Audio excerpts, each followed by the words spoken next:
நீங்கள் பார்த்துக் கொண்டிருப்பது நியூஸ் 21 செய்திகள். தமிழ்நாடு செய்திகளை உடனுக்குடன் தெரிந்து கொள்ள நியூஸ் 21 செய்திகளை பாருங்கள். உண்மை, உழைப்பு, உயர்வு.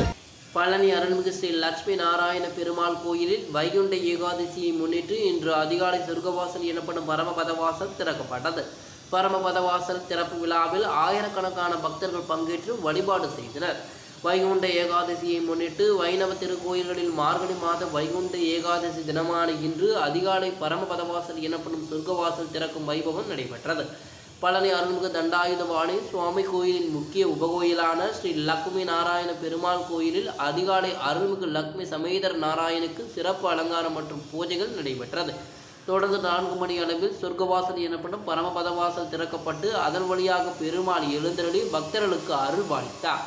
கருடாழ்வார் எதிர் சேவை புரிந்தார். சொர்க்கவாசல் திறக்கப்பட்டு பரமபதவாசல் வழியே சுவாமி எழுந்தருளிய பின் கருடாழ்வார் வாகனத்தில் 4 இரவு வீதிகளிலும் எழுந்தருளினார். பெருமாளை தொடர்ந்து பக்தர்கள் அனைவரும் சொர்க்கவாசல் வழியாக சென்று அருள் பெற்றனர். இதேபோல பழனியை அடுத்துள்ள பாலசமுத்திரம் அகோபில வரதராஜ பெருமாள் கோயிலிலும் பரமபதவாசல் திறக்கப்பட்டு அருள்மிகு அகோபில வரதராஜ பெருமாள் மற்றும் லக்ஷ்மி தேவி ஆகியோர் பக்தர்களுக்கு அருள் பாலித்தனர்.